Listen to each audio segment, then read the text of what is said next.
मित्रों नमस्कार। मैं राकेश भटनागर, ज्योतिष और वास्तुविद, कोटा से आपसे बात कर रहा हूँ। आने वाले दिनों में हम पंच दिवसीय दीपोत्सव मनाने जा रहे हैं। आप सभी को पंच दिवसीय दीपोत्सव उत्सव की बहुत बहुत शुभकामनाएं। पंच दिवसीय Deepotsav Deepavali, a bundle of festivals. Bundle of festivals means बहुत सारे त्यौहार एक साथ मनाए जाते हैं। इसमें धनतेरस से शुरू होकर ये त्यौहार भाई दूज तक चलता है। 5 दिन लगातार चलने वाला कार्यक्रम दीपोत्सव कहलाता है। सबसे पहले बात करेंगे धनतेरस की। आप सभी को दीपोत्सव की बहुत बहुत शुभकामनाएं। बात करेंगे धनतेरस की। धनतेरस, धन का संबंध धन से भी है और धन्वंतरी भगवान से भी है। आपको याद है जब समुद्र मंथन हुआ था तो भगवान धन्वंतरी हाथ में अमृत कलश लेकर वहाँ से प्रकट हुए थे। तो धन्वंतरी भगवान का प्राकट्य दिवस भी कहलाता है। इसीलिए उस दिन कलश रूपी बर्तन को हम खरीदते हैं, बाज़ार से जाकर क्रय करके खरीद करके लेके आते हैं। उसमें पीतल का, चांदी का, सोने का बर्तन कहा जाता है, लेकिन हम लोग स्टील भी लेके आते हैं। तो मेरा मानना है कि आप बर्तन लेके आएँ तो पीतल का बर्तन अवश्य लेकर के आएँ, क्योंकि पीतल में कुछ ना कुछ अंश पीलापन है, सोना होता ही है। एक बात और है, खाली बर्तन लेके हमें घर में ला के रखना नहीं है। उसमें चावल डाल के रखें या जल भर के रखेंगे, वो शुभ माना जाता है। त्यौहार शुभ का है, हम कभी भी नहीं चाहेंगे कि हमारे साथ कुछ भी ऐसा हो जो अशुभ कहलाए। तो ख़रीदारी करते हैं लोग।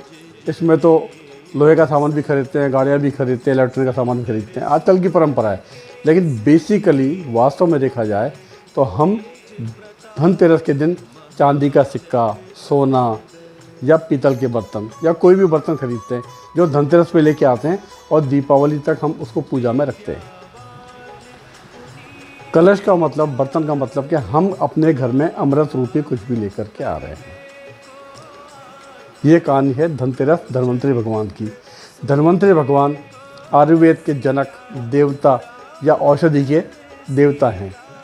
इस दिन माना जाता है कि आपने अगर कोई दवाई खाना शुरू करना है, इलाज शुरू करना है, आयुर्वेदिक चीज़ें लेना शुरू करना है, आप इस दिन से लेंगे तो उसका असर ज़्यादा होगा, उसका प्रभाव अच्छा होगा, ऐसी मान्यता है। धनतेरस पर एक कहानी और है जो मैं आपको सुनाना चाहूँगा।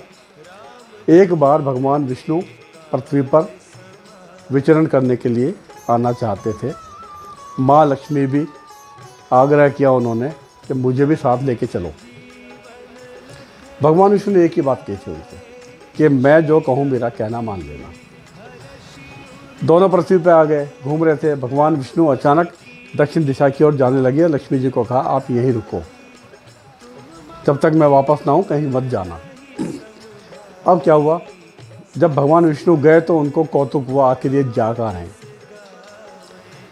जब वो चले गए, पीछे पीछे भगवान के माता लक्ष्मी भी चल दी और उनको खेत दिखाई दिया। सरसों लहला रही थी, उसके अंदर पीले फूल थे, तोड़ दिए, श्रृंगार किया, केशों में सजाया। बड़ा अच्छा लगा उनको। थोड़ी सी आगे गई, 4 गन्ने तोड़ के किसान के खेत से वो उन्होंने चूसना शुरू कर दिया। इतने में भगवान विष्णु वापस आए। उन्होंने कहा, देवी ये क्या किया आपने? आपने तो किसान की खेत में चोरी की है, आप तो पाप की भागी बन गई। अब आपको इसकी सज़ा तो भुगतनी पड़ेगी। दंड स्वरूप उन्होंने कहा, आप 12 साल तक यहाँ किसान के यहाँ रहिए और उसकी सेवा करिए। और वो लक्ष्मी माता को छोड़ के चले गए। लक्ष्मी माता ने 12 साल तक किसान की सेवा की। उस किसान को पता नहीं था कि ये माँ लक्ष्मी है।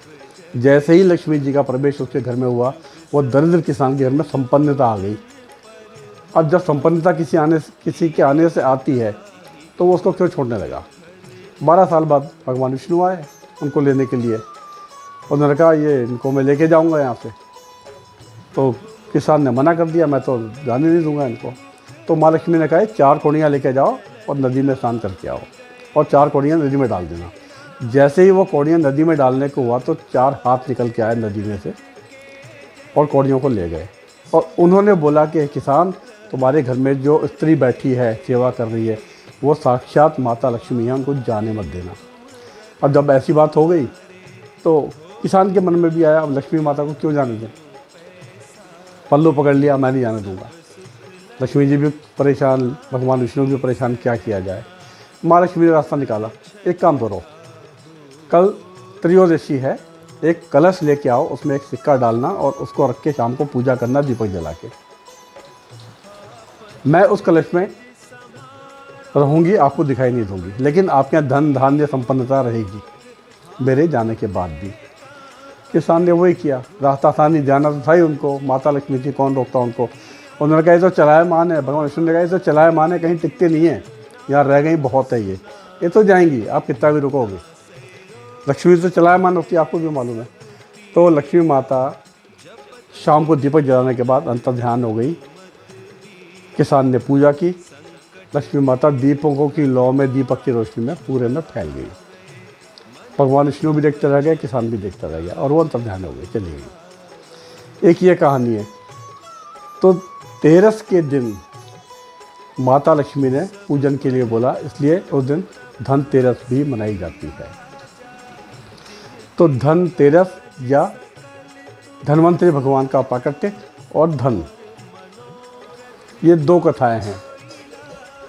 तो इस कथाओं से अपने प्रेरणा मिलती है कि इस दिन से हमें दीपक जलाना है, माता लक्ष्मी की पूजा करनी है, धन्वंतरि भगवान की पूजा करनी है।